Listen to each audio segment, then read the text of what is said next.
Muy buenos días a todos, bienvenidos a esta segunda jornada de Latam Hospitals. Un placer estar conectados nuevamente con ustedes.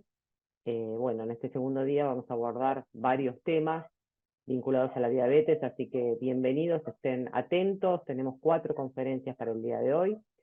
Y bueno, esta primera conferencia realmente estamos encantados de presentar un tema de avanzada que abordará el impacto de la tecnología en el control de la diabetes, a cargo del doctor Matías Red, que es un especialista de renombre en el campo. Él nos guiará a través de cómo la tecnología está revolucionando la gestión de la diabetes.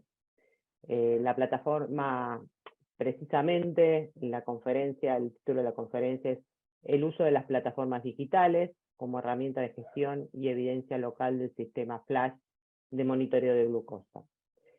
En esta conferencia exploraremos cómo el sistema Freestyle ha transformado la atención de la diabetes en Argentina y cómo su plataforma digital puede brindar un valor significativo tanto a los profesionales de la salud como a los financiadores.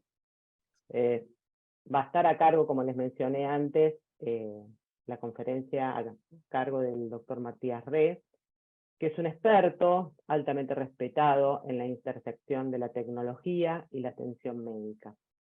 Su experiencia en este campo lo ha convertido en un líder en el uso de tecnologías innovadoras para mejorar la calidad de la vida de los pacientes con diabetes. Es médico, especializado en clínica médica y en diabetes, y es coordinador del área de tecnología y diabetes del CINMES, Facultad de Ciencias Médicas, UNLP y el Comité de Graduados e Innovación de la Sociedad Argentina de Diabetes. Bueno, Matías, dicho esto, agradecemos la participación tuya, agradecemos la presencia de Abbott en este evento. Bienvenidos a ambos.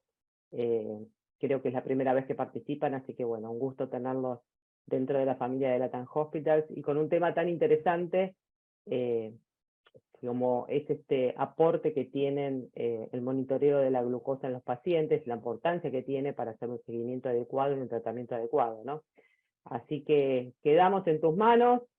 Le recordamos a la audiencia que tenemos un grupo de WhatsApp en donde pueden escribir consultas, transmitirnos alguna pregunta también en caso de que tengan algún inconveniente a través de la plataforma para el disertante, porque al finalizar este espacio vamos a tener un momento de preguntas y respuestas para pasárselas a Matías y ser evacuadas todas las dudas. Muchas gracias. Adelante, Matías. Bueno, Marisa, muchas gracias y gracias en nombre tuyo a todo el equipo de Latam Hospital. Para mí es un placer poder estar acá compartiendo con muchos ahora de forma sincrónica y otros seguramente se conecten también de forma asincrónica, así que quedará esto grabado. Gracias al Laboratorio Abbott por invitarme, pero bueno, un placer. Yo les cuento que estoy en La Plata, en la provincia de Buenos Aires, en una mañana de primavera linda. Así que voy a aprovechar para compartir mi presentación.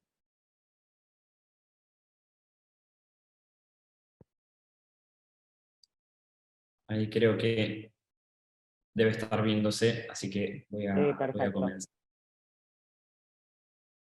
Bueno, como comentaba recién Marisa, el tópico de la conferencia va a ser el uso de las plataformas digitales como herramienta de gestión y evidencia local del sistema Flash de monitoreo de glucosa. Sinceramente, desde que ha llegado el monitoreo Flash acá a Argentina por el año 2017, creo que ya tenemos, ahora se cumplen 6 años de eso, y nos ha permitido a nosotros, sobre todo los profesionales de la salud, poder entender bien cómo se manejan, poder entender bien los patrones, poder entender bien la utilización y la herramienta nos ha permitido probablemente llegar a muchos de los objetivos que nos planteábamos antes y los que no nos planteábamos, y de esta manera, sin lugar a dudas, considero que ha sido un cambio no solo para la parte médica, sino para los pacientes y los usuarios de este sistema. Esta es la agenda que voy a hablar de algo que probablemente muchos de ustedes ya conocen, que es el tiempo en rango, pero como introducción me parece interesante hacerlo. La segunda parte va a estar apuntada a lo que son las plataformas, puntualmente en este caso las plataformas del freestyle libre. Y por último, les voy a contar experiencias que tuvimos con un trabajo en vida real acá en Argentina, con los datos de ese trabajo. Estos son mis conflictos de interés. A mí me gusta arrancar mis charlas con esto. Sabemos que el control glucémico adecuado genera reducción de las complicaciones micro y macrovasculares en personas con diabetes. Esto se dijo hace muchos años y hoy por hoy sigue siendo real. El tema es que tenemos que plantear entre todos qué entendemos por control glucémico adecuado, qué entendemos por buen control metabólico en nuestros pacientes. Entonces, a partir de ello traigo esto, que es lo siguiente. Esta es la definición de ver, que significa percibir objetos mediante acción de la luz. Ahora, hay una diferencia entre ver y mirar. Mirar sería dirigir la vista hacia determinadas cosas que buscamos, necesitamos, o que por alguna razón nos llaman la atención. Ahora, hay una gran diferencia entre ver, mirar y observar. Ya observar es un proceso por el cual se examina, se piensa, se medita y se reflexiona algo que uno ve con atención y cuidado. ¿Por qué es importante esto? Porque puede llevar a imaginar diferentes interpretaciones de la misma cosa. Y en definitiva, a preguntarnos qué, cómo y por qué de gran parte de lo que se ve. ¿Por qué traigo esto y por qué es importante esto? Porque realmente creo que si nosotros solo vemos y solo miramos, no vamos a poder ir a algo que es importante, que es a la acción. Para ir a la acción nosotros necesitamos sinceramente poder observar y analizar y reflexionar de lo que estamos viendo. Entonces, acá tenemos, por ejemplo, dos sujetos, ¿sí? En este caso sería valores de glucosa y en este caso tiempo. Y por otro lado ya aparece el concepto de tiempo en rango. En este paciente tenemos un paciente que tiene más tiempo en rango, en la zona gris, y este paciente tiene menos tiempo en rango. Pero lo interesante de esto es que estos dos sujetos que tienen diferente variabilidad tienen la misma hemoglobina glicada. Entonces, la hemoglobina glicada es una métrica que nosotros utilizamos hace muchos años, la seguimos utilizando y la seguiremos utilizando, pero sabemos que tiene algunas limitaciones y que nos está hablando de un promedio, ¿sí? Habitualmente de los últimos 3 meses. Ahora, ¿cuáles serían las diferencias entre hemoglobina glicada y tiempo en rango? Bueno, fundamentalmente la hemoglobina glicada evalúa un valor único. En cambio, el tiempo de rango es un nivel continuo y es más dinámico. La hemoglobina glicada se compara cada 3 meses, en cambio el tiempo en rango uno lo puede comparar en cualquier periodo y utilizar periodos más cortos, habitualmente utilizamos 14 días o 28 días, y si uno quisiera también podría evaluar 3 meses. Con respecto a la hemoglobina glicada no registra variabilidad, hipoglucemias o hiperglucemias, es un promedio, es una media. En cambio el tiempo en rango nos puede mostrar a nosotros las excursiones. La hemoglobina glicada no registra cambios inmediatos por ajustes de tratamiento y uno debería esperar cierto tiempo para ver si hubo un cambio o no. En cambio, el tiempo en rango son cambios más rápidos. Y por último, la hemoglobina glicada es susceptible a interferencias. El tiempo en rango es menos susceptible a interferencias. Esto no quiere decir que una reemplace a la otra. Yo creo que hoy por hoy y a futuro son dos métricas que van a convivir. Cuando hablamos de valores de glucosa, hay como 3 números, no sé si diría mágicos, pero sí 3 números importantes, que son el 25, 70, 100. Para la gran mayoría de pacientes vamos a pedir un tiempo en rango objetivo de 70, y esto coincidiría muy bien con una hemoglobina glicada de 7. Un tiempo por arriba del rango de 25 y un tiempo por abajo del rango de 5% o menos. Obviamente son objetivos interesantes y muchas veces no llegamos a este objetivo, pero sí debería ser nuestra meta. Quizás para algunos pacientes más frágiles, más vulnerables, adultos mayores, con menos expectativa de vida, o con más comorbilidades, o personas que tengan muchas hipoglucemias, quizás uno no pida un tiempo en rango de 70, quizás uno se conforme con un tiempo en rango entre 50 y 70. Ahora, lo que no nos vamos a conformar nunca en ningún tipo de paciente, en ningún fenotipo, es con un tiempo por debajo del rango más de 5%.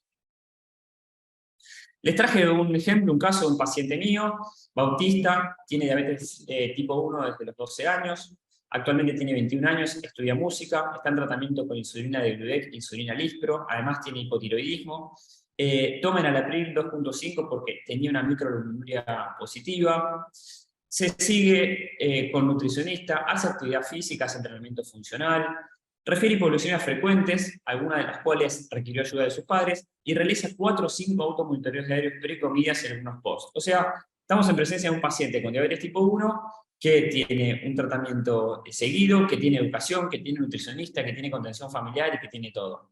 Ahora, en este paciente nosotros tranquilamente podríamos ver este automonitoreo con estos valores, donde vamos a ver valores probablemente fuera del rango objetivo, hacia arriba, pero también podemos ver cuadros de hipoglucemia, y esto es muy común de ver en nuestros pacientes, pacientes que nos traen controles y valores, y realmente nosotros durante mucho tiempo tomábamos decisiones a partir de estos valores, y es un poco arriesgado a veces tomar decisiones en base a valores aislados. Entonces, a partir de eso es que uno dice, bueno, estos son valores de glucosa, son números, y es lo que habitualmente hacemos con nuestros pacientes. Pero el tener esos valores a veces nos evita, ¿sí?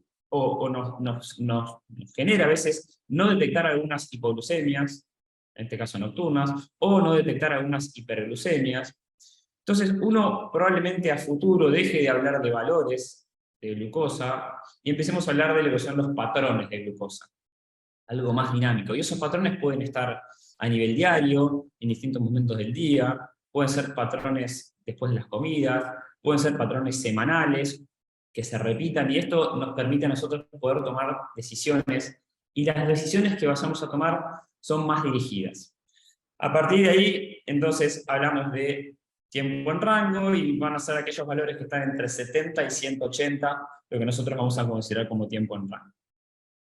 Entonces, hoy por hoy nos planteamos con un escenario que, bueno, hay diferentes caminos y diferentes oportunidades y diferentes herramientas. Después veremos cuál de las herramientas que tenemos a disposición, cuál va a ser la que mejor podamos utilizar en nuestros pacientes. Ojalá tengamos todas al alcance como para hacerlo.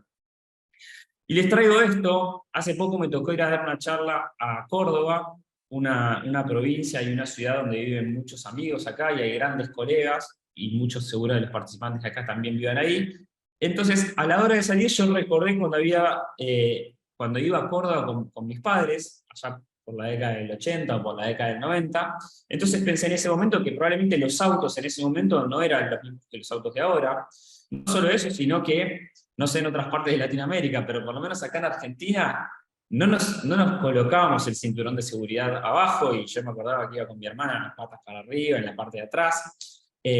No solo eso, sino que los autos tampoco tenían airbag, tampoco tenían frenos ABS. No soy tan de los autos, pero eran autos probablemente menos seguros.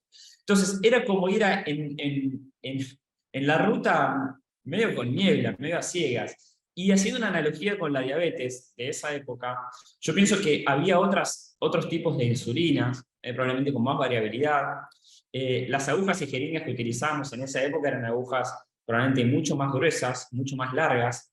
El monitoreo lo hacíamos inicialmente, bueno, como monitoreo a nivel de si había una glucosuria, y después obviamente monitoreo capilar, pero quizás eran menos precisos. Las dosis que utilizábamos de insulina eran muy diferentes a las que utilizábamos ahora. Con respecto a la alimentación, no digo que no se conociera, pero era una alimentación que era más restrictiva, más prohibitiva. Con respecto al ejercicio, solo se hablaba de actividad física aeróbica, a los pacientes, mandar a caminar a todos los pacientes, no importaba si tuvieran diabetes tipo 1, tipo 2, obesidad. Entonces, era la era glucocéntrica, era como ir en una ruta con niebla.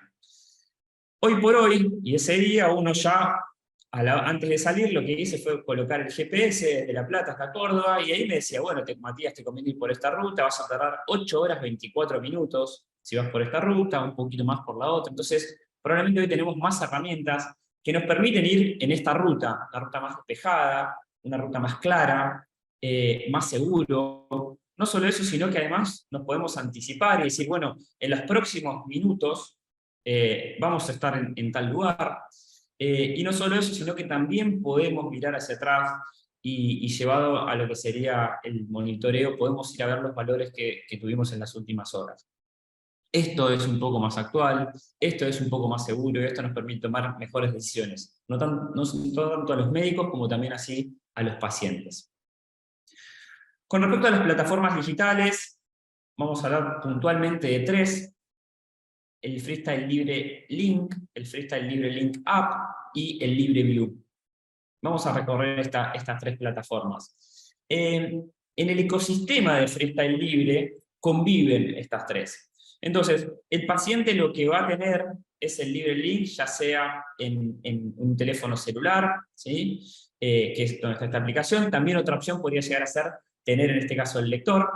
Y es acá donde es la primera parte, que sería la recolección de los datos, en donde el paciente escanea. Por eso es que se llaman monitoreo flash o intermitente, porque el paciente tiene que escanear, tiene que acercar, ya sea el lector, o en este caso el teléfono, hacia el sensor. Eso se va a almacenar. ¿A dónde se almacena esto?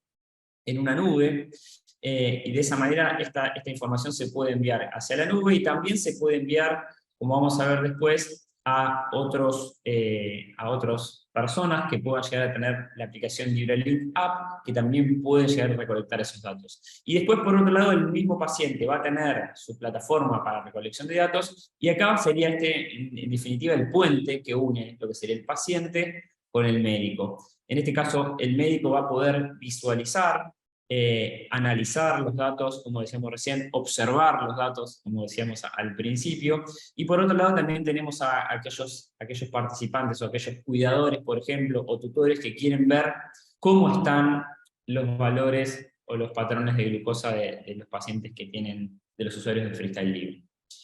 Esto es lo que uno ve cuando en la aplicación de Freestyle Libre Link App, lo que vamos a ver es un valor, en este caso un valor absoluto de 112, pero también vamos a ver una flecha de tendencia, y también vamos a ver cómo estuvo esa glucosa en las últimas horas.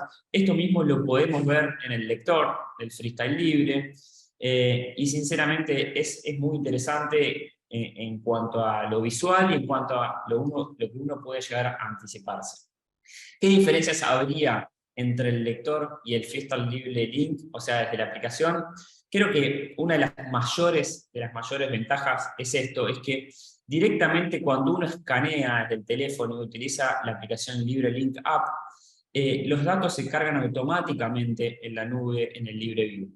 Si uno lo hiciera con el lector, antes de ir a la consulta con el profesional médico, debería uno hacer una bajada con un puerto USB en su LibreView en el caso del paciente, pero lo real es que probablemente sea la mayor ventaja. Puede haber un mensaje hablado, puede haber un reporte de hemoglobina glicada estimada, y también permite compartir los datos de este caso LibreLink App con distintos profesionales y familiares. Sinceramente es una aplicación muy amigable, como decimos ahora. Entonces, el LibreLink App sería, como dijimos, aquellos usuarios o tutores o cuidadores que quieren conocer cómo está, en este caso puede llegar a ser un chico, un pediátrico o un adulto mayor. Entonces, de esta manera los cuidadores, a través de la aplicación LibreLink App, pueden tener hasta 20 conexiones, hasta 20 usuarios de LibreLink. Es muy interesante, y así es como se vería la pantalla en LibreLink App. Entonces nos permite ver a nosotros el valor de glucosa, una flecha de tendencia, las horas, y de esta manera estar probablemente de una manera más tranquila, si se quiere, bajo el cuidado de los pacientes que tienen estos sensores. Y esto siempre uno lo lleva a pensar en padres con hijos, o en hijos con padres adultos mayores, o en lugares de adultos mayores, y sinceramente permite mucha seguridad y mucha tranquilidad. Y por último está la cuenta LibreView, que tenemos la cuenta del paciente por un lado y la del profesional. Esta es la que utilizamos nosotros, la que utilizo yo en el consultorio. Nos permite a nosotros invitar a otros miembros de los equipos. Podemos digamos, customizarla como a nosotros más nos guste, y esto es como se ve habitualmente. Acá obviamente estarían los nombres de los pacientes, que acá yo lo tapé por una cuestión obvia. Acá tenemos fecha de nacimiento, los datos, la glucosa promedio, el porcentaje de tiempo en rango. Esto es a lo que me refería, que uno lo puede customizar como quisiera, y de esta manera nosotros tenemos el listado de pacientes. Cuando un paciente viene a la consulta, nosotros entramos a nuestro LibreView profesional y abrimos y vemos todos los datos, y esto nos permite a nosotros analizar los datos, observar los datos, reflexionar de eso, pero creo que lo más interesante de esto es que nos permite analizarlos y reflexionarlos junto con el paciente. Con respecto a lo que vamos a ver en el LibreView, vamos a tener el informe de AGP, que nos va a hablar en una primera parte de lo que serían los objetivos de glucosa, los objetivos del tiempo en rango, unos gráficos que nos van a mostrar el perfil ambulatorio de glucosa en el último tiempo, muy interesantes y muy lindos para analizar, y después un perfil de glucosa a diario, sería como resumen de lo que veríamos en el informe del LibreView.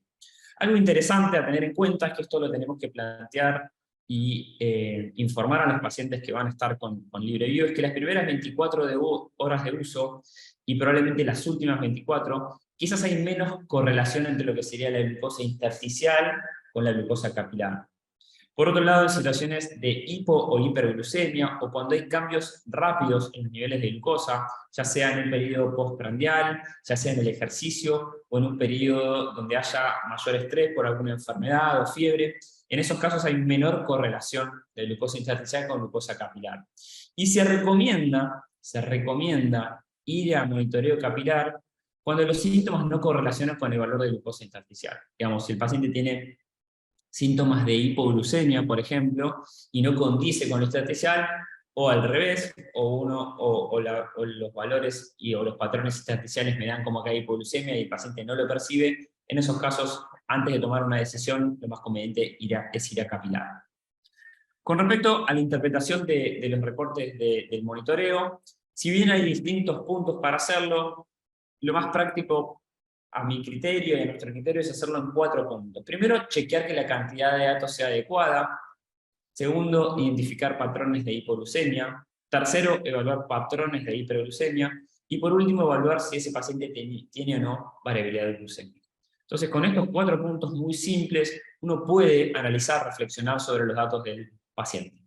Entonces, yendo a modo de ejemplo, primero chequear que la cantidad de datos sea adecuada. Donde vamos a mirar esto es acá arriba, dice porcentaje de tiempo en actividad, y en este caso dice 97%. Cuando hay el valor de corte que se pone es 70%, si ese paciente estuvo capturando un porcentaje de tiempo arriba de 70, consideramos que la cantidad de datos capturados es adecuada y podemos pasar a analizar los datos consecuentemente. Lo segundo que vamos a ver son los patrones de hipoglucemia, que podemos ver el porcentaje en tiempo de hipoglucemia, pero también podemos evaluar la frecuencia, podemos evaluar la duración en minutos, podemos evaluar el valor más bajo que hubo en el último tiempo, y si hubo o no patrones que se repitan, o periodicidad. Entonces, de esa manera, el objetivo que vamos a pedir, como veíamos al principio, era un objetivo de menos del 5% de tiempo por debajo del rango.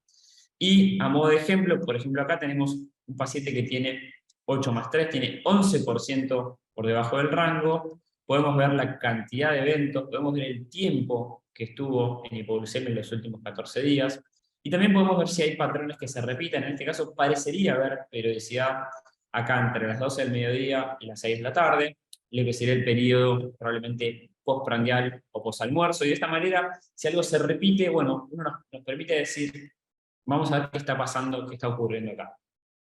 Segundo, lo que podemos ver es la exposición a la glucosa, a los patrones de hiperglucemia, y vamos a ver acá el porcentaje de tiempo en el rango, el porcentaje por arriba del rango o TAR.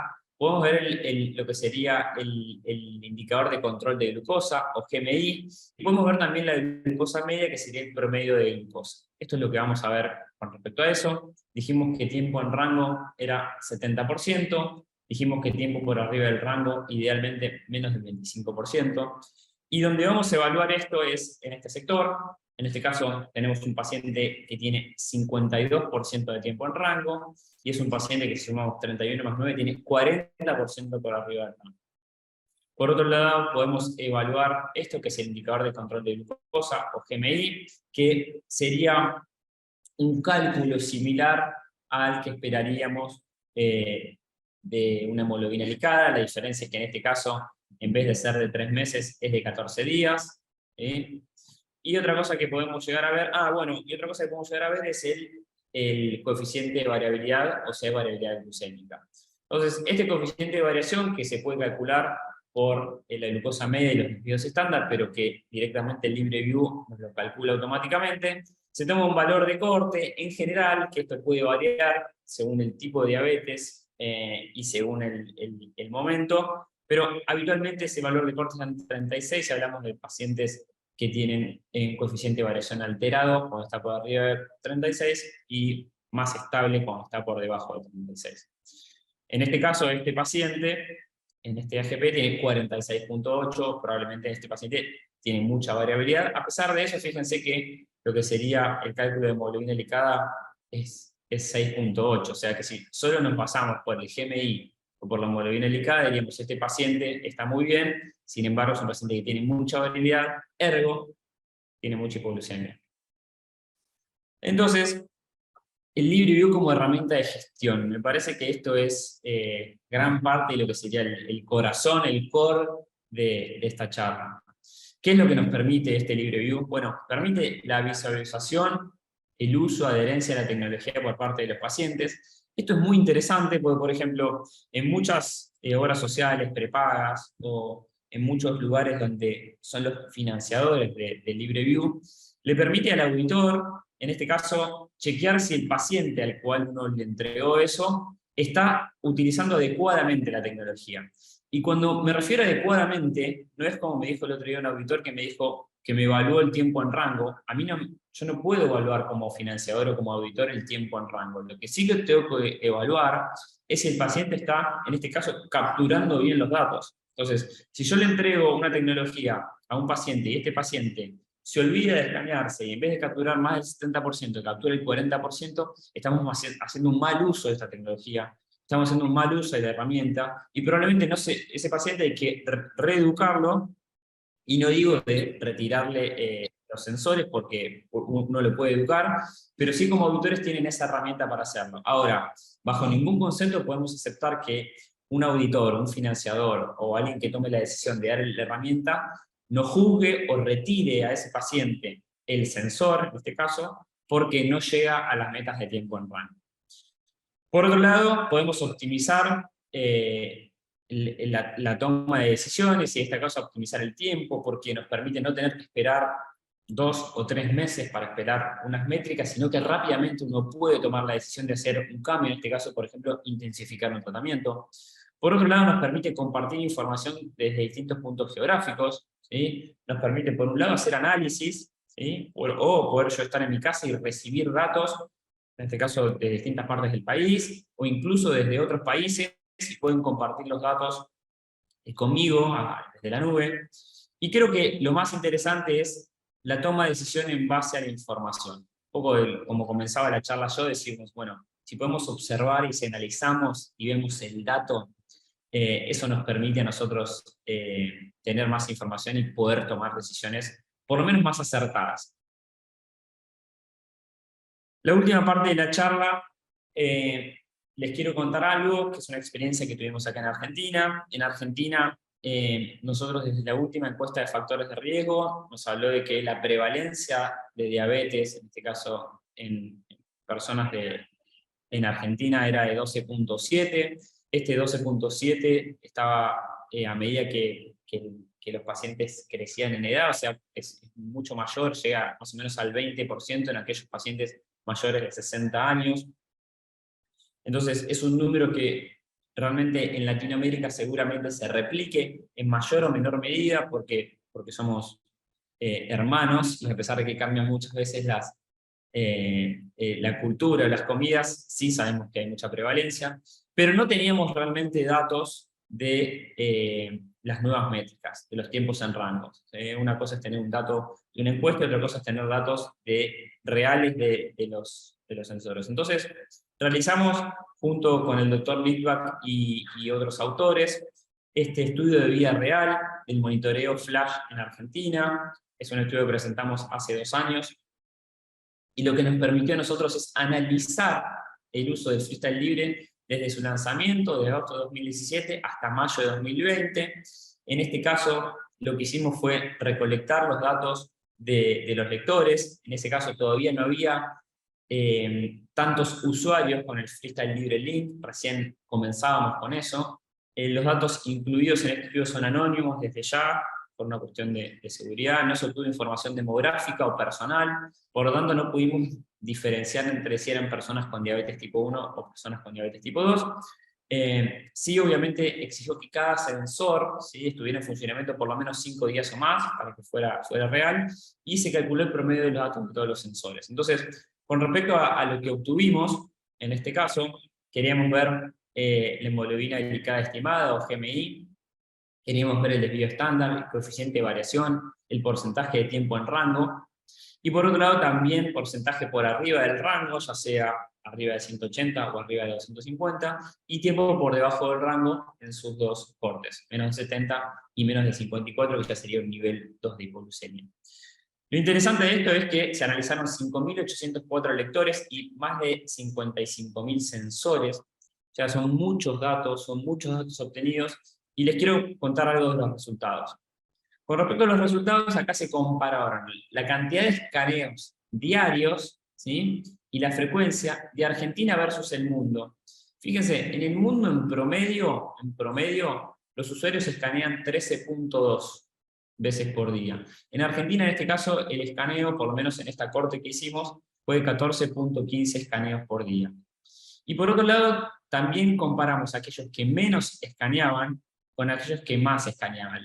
El promedio de escaneo fue 4.5 en los menores y 31.5 en los que más escaneaban. Bastante similar a lo que veíamos en el mundo. Y con respecto a los resultados, vamos primero a este, que sería el tiempo en rango. Lo que vimos es que hubo una pequeña diferencia entre Argentina y el mundo, pero que muy similar, 61% versus 67%, entre aquellos que escaneaban menos y aquellos que escaneaban más. Y lo que se demostró en todos estos resultados es que aquellos pacientes que escaneaban más, aumentaba el tiempo en rango, ya sea a nivel del mundo, ya sea a nivel argentino. Con respecto a hipoglucemia, aquellos que más escaneaban tenían menos hipoglucemia. Con respecto al coeficiente de variación, aquellos que más escaneaban, más escaneos, bajaba el coeficiente de variación. Y si vamos a lo que sería el GMI, o glicada estimada, aquellos que más escaneaban, bajaba el GMI también. Entonces, otra cosa interesante es que aquellos que lograron el porcentaje de tiempo en rango de 70 o más, también se logró en aquellos que más escaneaban. Fíjense, en aquellos que escaneaban en promedio 5 veces por día, el porcentaje fue menor versus aquellos que más escaneaban. Y si uno compara aquellos que menos escaneaban, que dijimos que era más o menos en promedio 4.5, contra aquellos que más escaneaban, que era 39.9, el tiempo en rango aumentó en 17%. Entonces, a partir de esto es como que uno analiza estos datos, son datos nuestros, son datos locales, son datos de usuarios de Argentina, y nos permiten a nosotros, a la hora de poder educar a nuestros pacientes y darles decisiones, hacerlo de una forma más concreta y con fundamentos, en este caso con algo basado en la ciencia. Entonces, hay una frase que yo la llevo como cabecera, no la tengo tatuada porque no tengo tatuajes, pero si tuviera tatuajes me la tatuaría, que es: menos es más, en todos los aspectos de la vida, me parece que es importante. Salvo, en este caso, que acá lo real es que más es menos, cuanto más escaneemos, menos variabilidad vamos a tener, menos hipoglucemias vamos a tener, y me parece que sería la única excepción, siempre hay excepciones. Por último, les quiero traer este estudio, que es un estudio que se hace en Francia, que está ongoing. Allá, ellos en Francia tienen, el Estado les ha permitido tener disposición libre para personas con diabetes en este caso, el monitoreo Flash, y estos son resultados de un análisis de 2 años, el estudio RELIEF. Lo que vieron es pacientes con diabetes tipo 1 y personas con diabetes tipo 2. Fíjense que comenzaron también en agosto de 2017, allá más o menos en la misma época que empezamos nosotros. Pero fíjense la cantidad de pacientes: 31.000 pacientes con diabetes tipo 1, 41.000 pacientes con diabetes tipo 2, o sea, muchos pacientes y de todas las edades, incluso pacientes de más de 65, adultos mayores, con este sistema. Fíjense lo siguiente: en personas con diabetes tipo 1, en azul serían aquellos pacientes que todavía no tenían el freestyle libre, o sea, 12 meses antes del freestyle libre, En rojo sería aquellos pacientes 1 año después de iniciar el freestyle libre, y en celeste sería aquellos que están 2 años después de iniciarlo. Y lo que se ve acá es eventos en personas con diabetes tipo 1. En este caso, cetoacidosis diabética. Fíjense cómo bajó en aquellos pacientes con usuarios casi a la mitad de la cetoacidosis diabética. Hipoglucemias, cómo bajó el porcentaje de hipoglucemias. Comas, menor. Y lo que sería total, casi, diría yo, un 50% de reducción de eventos en personas con diabetes tipo 1. Vamos a personas con diabetes tipo 2, que dijimos eran un N de 41.000. Cetoacidosis diabética, la mitad. Hipoglucemia, menor. Y cuando vamos al total, bajaron todas estas complicaciones en usuarios de freestyle libre. Y si vamos específicamente a lo que sería el global, ¿sí?, uniendo los dos, hubo una reducción de todas estas complicaciones en usuarios de freestyle libre. Algo interesante, lo que se vio es que se siguió a estos pacientes durante mucho tiempo. Obviamente eran pacientes que tenían acceso, digo, no, estamos en otro contexto, por lo menos en Argentina, y sé que en muchos lugares de Latinoamérica también. Pero estamos mirando solamente un trabajo y analizando, después pensaremos por qué ellos pueden y nosotros no, o lo que sea. Pero una cosa interesante es que incluso después de 24 meses, o sea, después de 2 años, el 88% de los pacientes que tuvieron la posibilidad de utilizarlo, continuaban utilizándolo. Esto quiere decir y habla un poco de lo que sería la aceptación de los usuarios de esta herramienta y lo amigable y lo seguros que se sienten los pacientes. Entonces, uno trata a la hora de hacer medicina, y en este caso, en mi caso, a la hora de hacer diabetes, es tratar de dar en el blanco y decir, bueno, para este paciente que yo tengo, que es mi paciente, ¿sí?, es nuestro paciente, voy a intentar darle el mejor tratamiento, la mejor insulina, las agujas más cortas, el mejor dispositivo para medirse, y todo lo mejor si es posible, y uno va a luchar para eso. Ahora, para lograr ese objetivo y para invocar en el centro, o quizás no tan en el centro, yo a veces a mis hijas les digo que no hay que ser perfecto, pero que bueno, que uno puede también errar y que es necesario, pero digo, para ir al objetivo, que es lo que nos vamos a plantear es lo mejor, necesitamos que muchas cosas se alineen. Y en este caso, que haya un plan entre el médico y el paciente. Uno le puede ofrecer a los pacientes y decir, en este caso un paciente que puso Bautista, Bauti, vos estás pinchando los dedos, pero hay un sistema que te permite tener más control, y si el paciente está de acuerdo, llevarlo a cabo.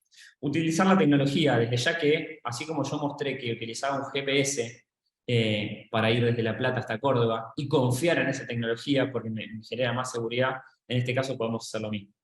Un tratamiento centrado desde ya, no todos los pacientes son iguales y vamos a elegir el mejor tratamiento para ese paciente, que nosotros conocemos bien. Creo que esto es importante y es que esto mejora la calidad de vida de los pacientes. No es un evento duro, no estamos viendo complicaciones, esto es mejor la calidad de vida. Pacientes que se pinchan 3, 4, 5 veces por día, pacientes que pueden solamente escanear y ver en su teléfono cómo están los valores, eso cambia la calidad de vida de los pacientes. Y lo que es fundamental, para lograr objetivos y para poder clavarla en el centro, necesitamos trabajar en equipo. Es fundamental trabajar en equipo y sinceramente los buenos resultados aparecen cuando trabajamos en equipo. Así que bueno, esa fue la última diapo. Muchas gracias. Voy a dejar de compartir en este caso porque seguramente haya algunas preguntas. Bueno, la verdad que yo conocía un poco el sistema, pero luego de tu conferencia veo realmente la utilidad que tiene esto para los usuarios, para los médicos, para el sistema financiero, y me imagino en adultos mayores el beneficio que tiene este tipo de tecnología. Y te iba a preguntar como para aclarar algunos puntos. ¿El sensor se coloca en el brazo? ¿Eso lo hace el paciente mismo? ¿O necesita que el médico le haga esta aplicación? Y también te Bien. pregunto, ¿las lecturas se hacen por escaneo y el sistema registra, hace una lectura cada vez que escaneas el, digamos, con el aparato o con el lector o con el teléfono? ¿Mide en ese momento? Bueno, bárbaro, Marisa, gracias. Habitualmente el sensor, que eso yo no lo aclaré, pero está bárbaro que lo traigas, se coloca detrás del brazo, ¿sí? En un sector del brazo al cual uno pueda llegar a tener acceso, en este caso con el teléfono, ¿sí? O con el lector. Debería acercarlo más o menos a algunos centímetros y de esa manera el lector, en este caso el teléfono, va a captar y va a captar el sensor. En ese caso se produce una vibración y a veces incluso un sonido, entonces los pacientes lo pueden detectar. El sensor se cambia cada 14 días, ¿sí? O sea que permite que durante 14 días se tenga ahí. Tiene un pegamento muy bueno que permite que el paciente pueda hacer sus actividades normales, puede bañarse, puede hacer actividad física, ¿sí? Por eso decidimos que lo coloquen acá atrás, más que nada por si está muy separado y a veces uno no se da cuenta y puede llegar a engancharlo en ese caso. Quizás en algunos pacientes donde realicen deportes de contacto, rugby, artes marciales, básquet o ese tipo, o por lo menos con un paciente mío que hace natación a nivel profesional y que está 5 horas en la pileta, en esos casos uno debería buscar alternativas, ¿sí? Para los casos para los que hacen deporte de contacto, poder colocar algunos tipos de cintas que utilizamos y de esa manera evitar que se salgan. En el caso del paciente, por ejemplo, que hace natación y que está 5 horas, que son los menos, que es profesional, realmente se le sale pegamento. Con respecto a eso, el paciente puede escanear las veces que quiera. Esos datos se van analizando y se van subiendo a la nube cada minuto. El paciente puede escanearlo cada minuto si quisiera. Una cosa interesante e importante es que conviene aclarar que lo que sería el monitoreo flash o intermitente, si el paciente deja de escanear por más de 8 horas, esos datos se pierden, se pueden perder. O sea que es muy importante nosotros, cuando colocamos el sensor al paciente, explicarle que no pueden pasar más de 8 horas, que se escanee las veces que quiera, ¿sí? Pero que no pasen más de 8 horas porque si no esos datos se pierden y muchas veces esos datos son interesantes porque son a veces los de la noche. Aquellos pacientes que tengan la bendición de la vida de poder dormir más de 8 horas, se pueden llegar a perder esos datos. Con respecto a adultos mayores, desde ya es súper interesante. Y uno diría, bueno, tecnología de adultos mayores, no sé si van tan de la mano. Adultos mayores más de 65 años, ¿sí? Yo tengo a mis padres, que tienen de 74 y uno de 72. Manejan internet, manejan WhatsApp, manejan todas las aplicaciones, manejan GPS, o sea que no es una tecnología que sea difícil para manejar para un adulto mayor. Yo tengo pacientes de 90 años que tienen su teléfono y tienen el sensor. Así que es súper Sí, amigable sí, desde ese lado. me imagino que lo simple de acercarse el teléfono con respecto a pincharse el dedo, en general estos pacientes también tienen problemas de vista, entonces coordinar que es la capilaridad de la gota con el sensor, o sea, me imagino que hay una serie de cuidados de errores preanalíticos que se evitan de manera importante. Sí, Bueno, y una vamos cosa a... Sí, Una cosa dime. importante es no tanto pensar en el valor, digo, es algo que lo aclaré ahí, sino más que nada en la flecha, que nos va a decir, ojo, porque vos ahora tenés este valor, pero ojo que está bajando, o tenés este valor que está bajo, pero tranquilo porque está subiendo. Entonces, todo eso es un gran análisis para los pacientes. Sí, es como ver la foto puntual o la foto panorámica, ¿no? Del paciente. Eh, bueno, bueno, fantástico. Te voy a leer un par de preguntas que hay acá y en el chat. Dice, buen día, ¿hay estudios acerca del exceso de escaneo y su efecto?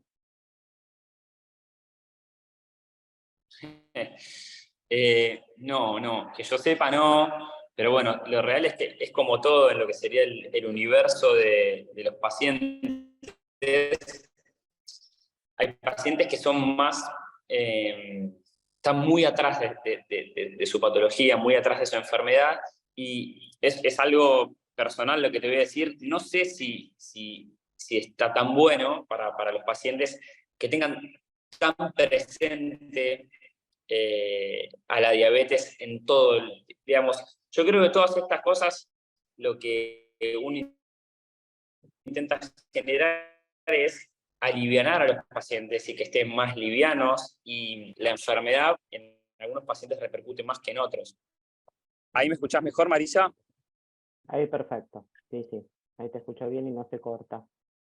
Bueno, con respecto a lo que me planteabas de las obras sociales, o planteaban ahí las obras sociales, yo decía que acá en Argentina, desde noviembre, hay una normativa que, quieras o no, trae o pone a hablar un montón de cosas, y que esa normativa lo que dice es que personas con diabetes tipo 1 que demuestren algún grado de variabilidad, o que realicen que tengan educación, que estén seguidos por un profesional que esté capacitado en tecnología, en ese caso las obras sociales o la cobertura de salud debería suministrarle estos sensores.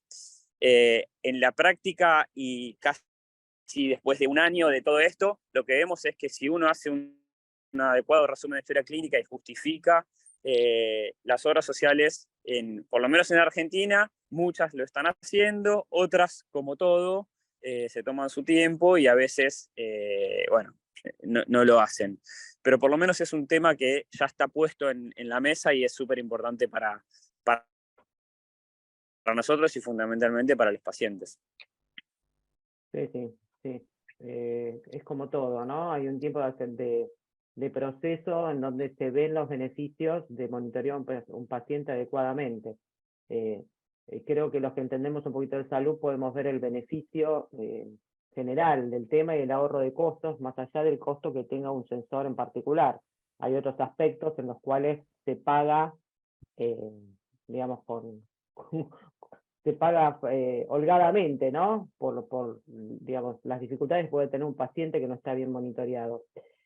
Nos pregunta, ¿con qué frecuencia aparece la discordancia entre un paciente con síntomas de hipoglucemia y que el sensor marque un valor distinto?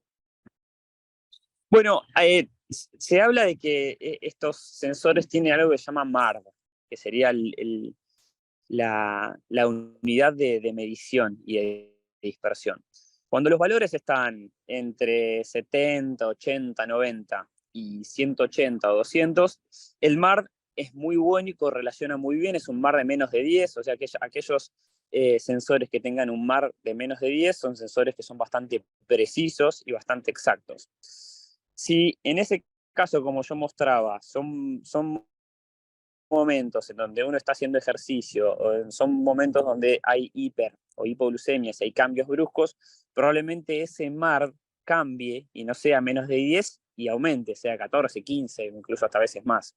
Entonces, primero, tener en cuenta en qué situación está ese paciente cuando va a correlacionar. Segundo, entender que la correlación que hay entre la medición capilar, muchas veces, en sí también hay una dispersión, a veces es un 5, un 10% de la capilar. Entonces creo que en ese caso, en cuanto a qué porcentaje de correlación hay, bueno, va a depender de qué actividades haga ese paciente, pero lo real es que los pacientes se empiezan a conocer tanto que el escaneo les permite a ellos darse cuenta cuándo es que realmente Claro, van a tener que hacerlo o no. Como yo dije hoy, cuando uno va a tomar una decisión, probablemente y haya, por ejemplo, síntomas de hipoglucemia, ni hablar que uno iría a capilar. Pero las flechas de tendencia ayudan muchísimo en este caso para decidir. Si hay una flecha, yo no hablé de flechas de tendencia, pero como mostré, muestra un valor absoluto y la flecha puede estar hacia arriba, puede estar en diagonal hacia arriba, puede estar en forma lateral, y eso quiere decir que la glucosa va a estar estable en los próximos minutos, o puede estar hacia abajo, que eso quiere decir que va a ir bajando.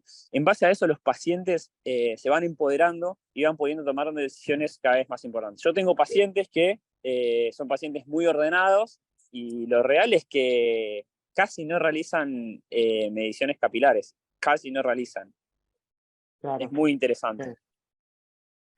Nos pregunta también si hubo algún cambio en la frecuencia de visitas de los pacientes al consultorio médico usando este sistema, si notaron alguna modificación. Es algo que no lo sé, no hay un trabajo científico como para hacerlo, o sea, no sé si alguien estudió eso. Yo lo que puedo decirte como experiencia personal es que los pacientes realmente están más empoderados y uno diría, bueno, van a dejar de venir a vernos en algún momento. No van a dejar de venir a verte, quédate tranquilo y seguramente tengan muchas más herramientas y como médico a mí me encantaría y el objetivo nuestro es que los pacientes estén bien. Cuanto más empoderados estén y mejores decisiones pueden tomar, mejor, porque lo real es que vos al paciente lo ves cada mes, cada 2 meses o cada 3 meses, y después en el día a día el que toma las decisiones es el paciente. Claro, Entonces, me tener una imagino herramienta que le que, permite tomar decisiones más. no, te decía que me imagino que con este sistema en donde el médico tiene la información de todas las lecturas del paciente, también se facilita la teleconsulta, ¿no? Y el ahorro de que el paciente se traslade al consultorio médico con tanta frecuencia. Pero eso totalmente permite que muchos pacientes puedas hacer una consulta virtual. Creo que en endocrinología, en diabetología, es una herramienta súper útil porque por una cuestión de tiempo, por una cuestión de trabajo y un montón de cosas, y uno puede analizar directamente con el paciente así. O sea que si la pregunta iba apuntada a que vaya menos consultas por físicas, pero eso te digo ni hablar. Claro, Ni sí, hablar, sí, sí. incluso podés juntar un profesional y un paciente que estén no sé, a miles de kilómetros de distancia y de esa manera yo tengo pacientes que se han ido a vivir afuera, están viviendo en España, en Europa, y hago teleconsultas con ellos y analizamos los datos. Claro, sí, sí, sí, realmente para la tecnología, en este caso, tanto de la medición como de la virtualidad, es un facilitador enorme. Otra pregunta que nos hacen, bueno, te felicitan por la exposición y nos preguntan, consulta curiosa, dadas las ventajas del sistema, ese 12% que discontinúa su uso luego de 24 meses, ¿a qué se debió mayoritariamente? Con respecto al estudio Relief, me decís, sinceramente no lo sé. No sé por qué es que lo han dejado. Lo real es que lo que pienso yo, ahí en ese estudio y en Francia le dan sensores a todas las personas con diabetes. Entonces, de ahí lo podemos linkear, hablando de link, con qué uso le daríamos a un paciente, por ejemplo, con diabetes tipo 2. ¿Sí? Y es el mismo uso que le daríamos un control de glucosa capilar a una persona con diabetes tipo 2. Entonces, eh, sabemos que lo que sería el fenotipo de personas con diabetes tipo 2 varía mucho. Hay pacientes con diabetes tipo 2 con obesidad, sin obesidad, con más insulinoresistencia, que están bien solo con metformina, que están bien con cambios en el estilo de vida, que están bien con insulina. Sin lugar a dudas, aquellos pacientes con diabetes tipo 2 que están con insulina deberían tener un monitoreo. Eso es lo que pienso yo. Ahora, si vos me preguntás, personas con diabetes tipo 2 que están bien, con un antidiabético oral que no le va a generar hipoglucemia, si tiene sentido tener un sensor las 24 horas del día, los 365 días del año, quizás no. Entonces, lo que plantean, por ejemplo, en otros países, por ejemplo en España, que me parece algo súper interesante, es hacer monitoreos alternados en estos pacientes. Es decir, bueno, tengo un paciente con diabetes tipo 2 que está bien desde el punto de vista metabólico, estable. Le voy a poner un sensor cada 2 o 3 meses. De esa manera, en esos 14 días, el paciente se puede escanear, vemos el promedio de esos últimos días, ver cómo excursionan algunas comidas o la actividad física, y de esa manera uno va haciendo educación. Entonces, quizás ese 12% que no lo sostuvo en los 24 meses, quizás eran personas con diabetes tipo 2 que no sé si tenían sentido que lo tuvieran las 24 horas. Claro, perfecto. Con respecto a la pregunta de Antonella Di Martino, que pregunta acerca de los costos, lo que podemos hacer es contestarte de manera privada, porque depende del país, es el valor y todo, entonces conectamos a gente del área comercial de Abbott para que te contacte, si Antonella vos estás de acuerdo, y ahí te informan acerca de los costos del producto.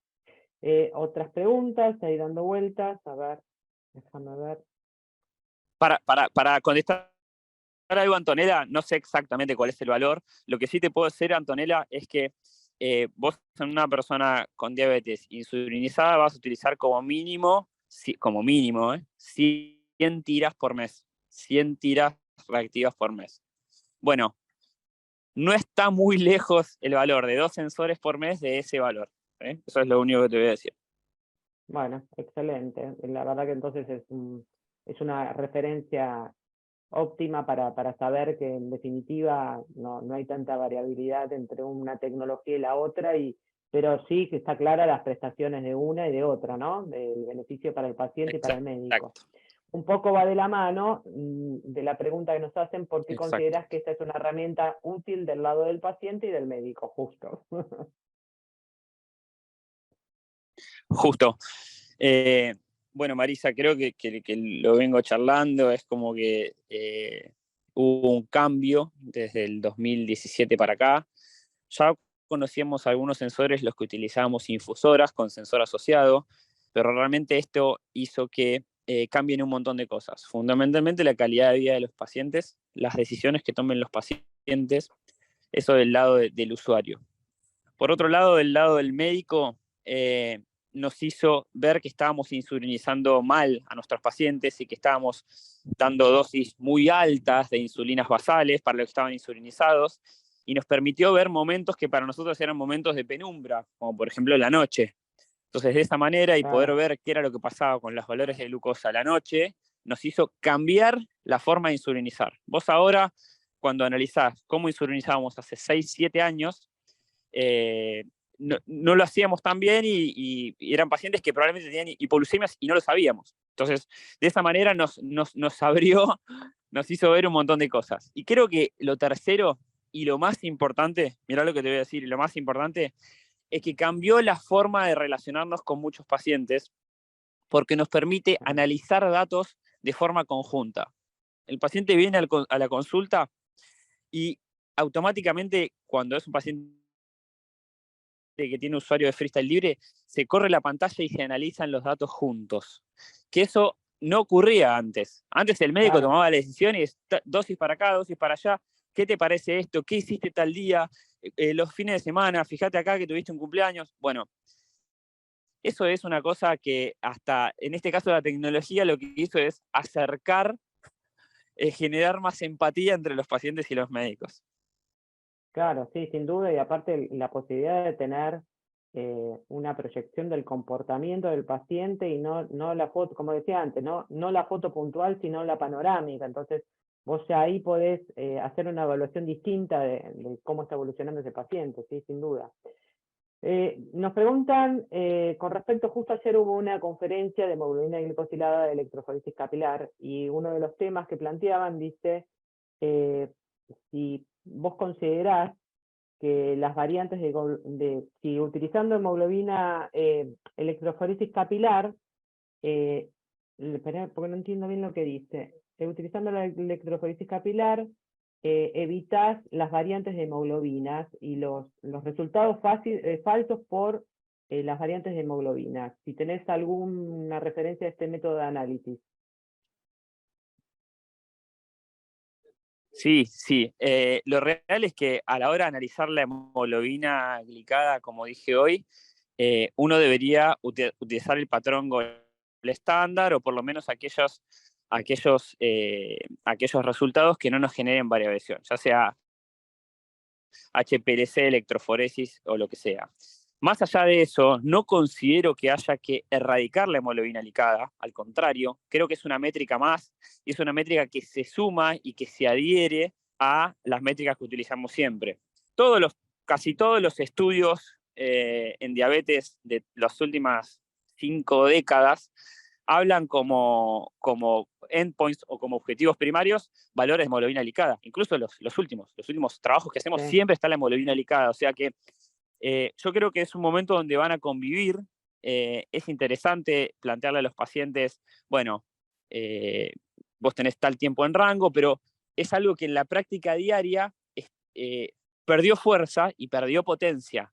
No digo que haya que Claro. erradicarla, al contrario. Y como es importante, a la hora de utilizar un proceso de análisis, que sea un proceso de análisis validado, ¿sí? De esa manera, utilizando procesos validados, vamos a evitar esos falsos positivos, esos errores que puede haber en la hora de toma de decisiones o analizar esas hemoglobina glicadas. Pero creo que son métricas que se asocian, se ayudan y tiene que estar ambas dos. Excelente. Otra pregunta es, ¿qué funciones considerás que puede tener esta herramienta en pacientes con diabetes tipo 2? Bueno, creo que un poco lo dije. Nosotros nos juntamos hace muy poquitito en un lugar de Latinoamérica con algunos expertos y a hablar sobre esto. Y creo que la mayor virtud de esto va a poder ser en el momento del diagnóstico de diabetes. Creo que es súper importante porque nos permite tomar decisiones rápidamente y no tener que esperar 3 meses a una hemoglobina glicada. Y de esta manera poder llegar antes a los objetivos y evitar complicaciones. Segundo, creo que una alternativa muy buena puede llegar a ser en pacientes que están estables o que están con drogas orales o incluso inyectables no insulínicas, hacer un monitoreo alternado, 2 o 3 monitoreos en el año que nos permitan hacer educación. Eso lo veo muy, muy interesante y me parece que a futuro puede llegar a ser una herramienta súper buena. Sin lugar a dudas, en personas con diabetes tipo 2 que van a someterse a alguna cirugía o que por alguna razón van a estar internados, obviamente no en situaciones críticas, pero sí en el piso, permite ver excursiones durante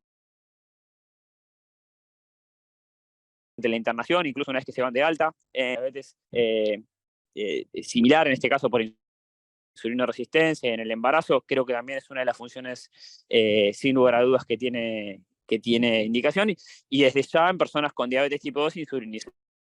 Eso, pero lo descarto. Excelente. Bueno, y esto te lo hago yo como para redondear el concepto. Si tuvieras que decirle en 3 renglones a los financiadores de salud el por qué optar por esta tecnología, ¿qué les dirías? Yo lo que le diría es que esta tecnología lo que le va a permitir es a ese financiadores que los usuarios, las personas que estén afiliadas a su obra social o que estén bajo su responsabilidad, son personas que van a estar mejor controladas, y ese mejor control lo que va a generar es menos complicaciones a corto, a mediano y a largo plazo, que estas indicaciones le van a mejorar la calidad de vida a los pacientes, y con lo importante que es esto, sobre todo en personas con una patología crónica como la diabetes.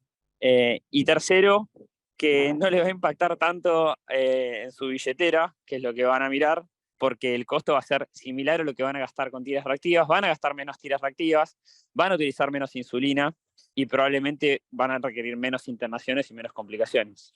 O sea que es todo beneficioso para los, para los Sí, financiadores. ganan todos, gana el médico, el paciente y los financiadores, así que bueno, es una buena No, opción. creo que más allá de eso, creo que por el contexto, en este caso en Argentina y a nivel de Latinoamérica, tenemos que hacer un adecuado uso de las herramientas, de las insulinas, de los antidiabéticos, de la prescripción de antibióticos, de prescribir estudios complementarios, para reservar y para hacer como yo puse ahí, tratar de elegir la mejor herramienta y el mejor estudio para el que realmente lo necesita.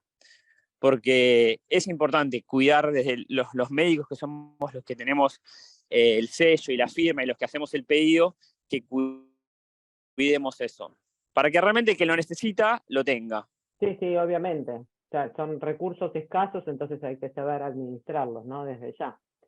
Eh, Bueno, la verdad, Matías, Sí. me encantó la conferencia, fuiste dinámico, claro, y logramos vencer este obstáculo de la conectividad, que bueno, puede fallar. De la tecnología. Sobre todo en De la Argentina, estamos desde Argentina, les aclaramos a la audiencia, puede fallar, desde ya que puede fallar. Muchísimas gracias, Matías, muchísimas gracias a Abbott, que nos permitió tener esta conferencia realmente muy buena. Y bueno, la conferencia que sigue vamos a seguir hablando de este tema, ¿no? Porque son nuevas herramientas para el control metabólico y tratamiento de la diabetes. Y lo que se va a hablar precisamente es la utilización de nuevas métricas para el control de la diabetes, como el tiempo rango que mencionó Matías en su presentación, y que este tiempo en rango, que estas nuevas métricas surge de la colocación del monitoreo, de los sensores de monitoreo continuo. Así que en la próxima conferencia, a cargo de la doctora Florencia Aranguren, vamos a terminar de redondear estos conceptos y hablar también sobre el tratamiento, ¿no? Diagnóstico y tratamiento. Así que muchas gracias a todos y los esperamos en la próxima conferencia, y nuevamente gracias a Matías y a la empresa Abbott por confiar en nosotros para esta conferencia.